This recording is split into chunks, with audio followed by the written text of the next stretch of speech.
হে আমার নবী বলে দাও কিয়ামতের দিনটা এত ভয়ানক দিন হবে, স্বামী স্ত্রীর কাছে ছুটে যাবে, স্ত্রী বলবে দুনিয়াতে আমার কোনো স্বামী ছিল না, বাপ বলবে বেটা ছিল না, বেটা বলবে বাপ ছিল না, মা বলবে বিটি ছিল না, বিটি বলবে মা ছিল না, বন্ধু বলবে বন্ধু ছিল না, কেউ কারোর জন্য যারা পরিমাণ বোঝা বহন করবে না। অপর জায়গায় আল্লাহ কোরআনে বললেন হে আমার নবী বলে দাও আমি যখন পৃথিবীর মানুষের হিসেব নেব কত সহজে নেব শুনিয়ে দাও। ইকরা কিতাবাক কাফা বিনাফসিকা আল-ইয়াওমা আলাইকা হাসিবা, আমি আমার বান্দা বান্দীদের হাতে তাদের আমলনামা ধরিয়ে দেব। আর কিয়ামতের দিনে আল্লাহ বলবেন তোমরা নিজের মুখেতে নিজের হিসেব দাও, তোমরা নিজের মুখে নিজের হিসেবটা দাও, নিজে পড়ে শোনাও আমলনামাটা কোন জায়গায় কত সেকেন্ডে কত মিনিটে আপনি কোন পাপটা করেছেন। যারা আর এক দলকে আল্লাহ তাআলা কিয়ামতের দিনে তাদের জবানগুলো বন্ধ করে দিবে। কিভাবে? আল-ইয়াওমা নাখতিমু আলা আফওয়াহিহিম, সূরা ইয়াসিন, ওয়া ইউকাল্লিমুনা আল-ইয়াওমা নাখতিমু আলা আফওয়াহিহিম ওয়া তুকাল্লিমুনা আইদিহিম ওয়া তাশহাদু আরজুলুহুম বিমা কানু ইয়াকসিবুন।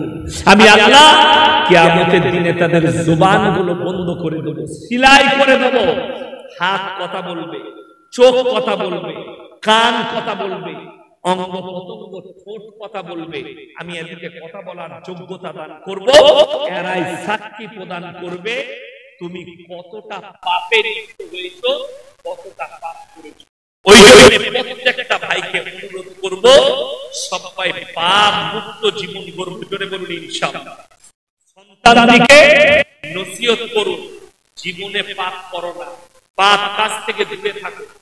গাঁজা যেমন দেখুন মুসলমান পাপ করে, আপনারা নিজের জন্য হালাল করে রেখেছেন, হুজুরের থেকে হারাম করে রেখেছেন। কি বলুন তো? আচ্ছা পেঁয়াজ খেয়ে কাঁচা পেঁয়াজ খেয়ে মসজিদে যাওয়া যাবে কেন? কথা বলেন। মুখ বন্ধ ছাড়া। নবীজির হাদিস তোমরা কোন মুমিন ভাইকে কষ্ট দিও না।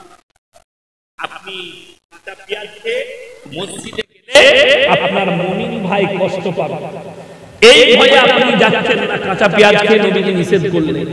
এরপর ভেবে দেখুন যারা বিড়ি খায়, সিগারেট খায়, গুটখা খায়, ওতে আঁতরের মতো সেন করে তো। আমাদের দেশে তো অনেক মুসল্লি আছে সকাল বেলায় বিড়ি না খেলে হাগাই হবে। ঠিক বললাম না ভুল বললাম? এই দেখেন এই যে পানির বোতল, এটা কমিটির ছেলেরা আমাকে দিয়েছে খাবার লেগে, আমি পানি চেয়েছি। এই বোতলে লিখে দিয়েছে হুজুর এটাই বিষ মিশানো আছে, আপনি খেলে মারা যেতে পারেন, এটার পান করা যাবে না। জেনে শুনে আত্মহত্যা করা কি পাপ, গুনাহ। জেনে শুনে আত্মহত্যা করা হারাম। সিগারেটের প্যাকেটে, গুটকার প্যাকেটে, বিড়ির প্যাকেটে ক্যান্সারের কারণ হানিকারক লেখা আছে না?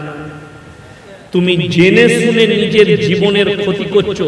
কেউ বলতে পারবেন বিড়িতে, সিগারেটে, গুটকায় কত পার্সেন্ট আছে, উপকার আছে? কথা বলে না। 1% নেই। যদি 1% না থাকে আপনি কি করে সেগুলো খাচ্ছেন?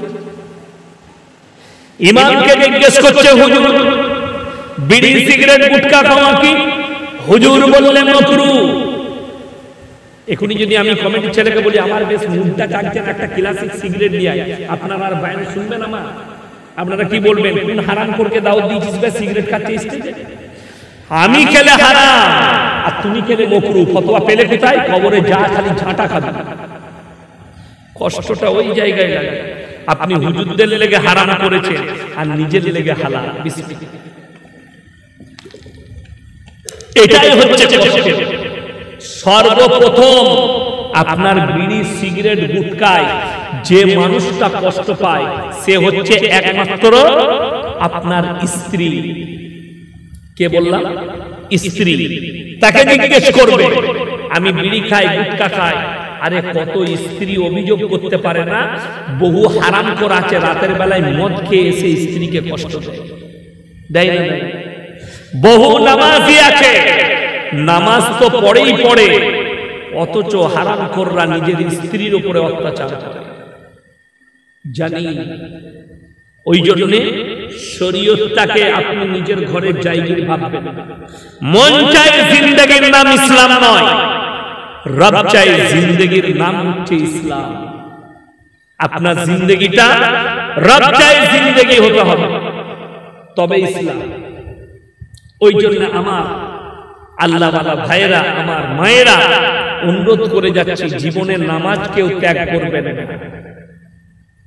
যদি বলেন কেন, বুখারী শরীফের রিওয়ায়াতে আছে আল্লাহর হাবিব সাল্লাল্লাহু আলাইহি সাল্লাম শেষ জিন্দেগি, শেষ ওয়াক্তের নামাজ দুজন সাহাবীর কাঁধে হাত রাখলেন। রিওয়ায়াতে আছে পাগুলো ছেচুড়ে ছেচুড়ে নিয়ে গিয়ে মসজিদে নববীতে নবীজিকে দাঁড় করালেন। নবীজি 2 রাকাত নামাজ আদায় করে নিলেন, ফরজ নামাজ আদায় করলেন। তখনও নবীজির নামাজ মাফ হয়নি। আর হাইরে মুসলমান, তুমি কাজের বাহানা দাও, চায়ের দোকানে হারাম করে 3 ঘন্টা আড্ডা মারছে, আর নামাজের লেগে বলবে সময় হয়ে উঠছে না। ঠিক বললাম না?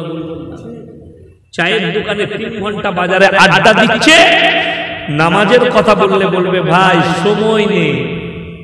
ওই জন্য একটা গজল আছে খুব সুন্দর, নামাজকে বলো না কাজ আছে, কাজকে বলো নামাজ আছে। হীরের মতো দামি কথা।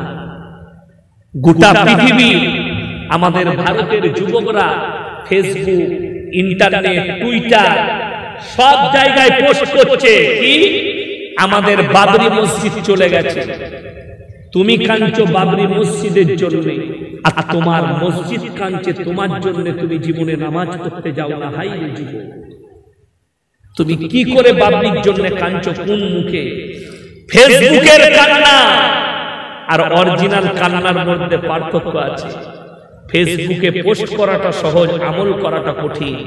তুমি যদি মসজিদের পার্টিতে, নামাজের পার্টিতে গিয়ে কাঁদতে, আল্লাহ বাবরি মসজিদ চলে গেছে, তুমি আমাদেরকে মসজিদ ফিরিয়ে দাও, ওরে হারামখোর, কবুল না হলেও কমপক্ষে নেকিটা পেতিস। জোরে বলুন সুবহানাল্লাহ। যারা দোয়া করেন, যদি মনে করেন আমার দোয়া কবুল হচ্ছে না, আপনি বহুত ভুলে নৈরাশ হবেন না কেউ। জোরে বলুন ইনশাআল্লাহ। নৈরাশ হওয়া যাবে না। আপনি দোয়া করুন, শাম, সকাল, সন্ধ্যে, ফজর, তাহাজ্জুদ দোয়া করুন। বুখারী শরীফের হাদিসে আছে, বান্দা যখন আমার কাছে কেঁদে কেঁদে দোয়া করে, আমি আল্লাহ হয় সঙ্গে সঙ্গে কবুল করি, তা না হয় কিছুদিন পরে কবুল করব, তা না হয় এক একটা দোয়ার বদলা কিয়ামতের দিনে দেব। জোরে বলুন সুবহানাল্লাহ। আপনি নৈরাশ হবেন না, দোয়া করুন, আল্লাহ তুমি আমার দোয়াকে কবুল করে নাও। আল্লাহর কাছে দোয়া করবেন, আল্লাহ হালাল রিজক দান করো। আল্লাহর কাছে কাঁদবেন। তাই আমার ভাই, আমি বেশি কিছু বলবো না, আমার পরবর্তী বক্তা আসছে। হায়াত বাকি তো মুলাকাত বাকি। নামাজ ছাড়বেন না, রোজা ছাড়বেন না। আমার আব্দুল্লাহ মারুফ ভাই আসছেন, আমি আর সেরকম কিছু বলবো না। ইনশাআল্লাহ আগামীতে আবার যদি আল্লাহ কোনোদিন আনায়, কোনোদিন আপনাদের সম্মুখে হয়, আল্লাহ হায়াত বাকি রাখবে, ইনশাআল্লাহ আল্লাহ চাইলে আবার মুলাকাত হবে। আপনারা আমার জন্য দোয়া রাখবেন, আমার মাদ্রাসার জন্য দোয়া রাখবেন, আমার পরিবারের জন্য দোয়া রাখবেন। আমি কালকে সফরে যাচ্ছি, আমার সফরের জন্য দোয়া করবেন, আল্লাহ যেন আমার সফরকে কামিয়াব করে। বলুন আমিন। আর সকলের জন্য লাস্ট একটা দোয়া দিচ্ছি, সবাই আমিন বলবেন। আল্লাহ তাআলা আমাদের সকলকে মৃত্যুর আগে ইহরাম বানার তৌফিক দান করুন। বলুন আমিন।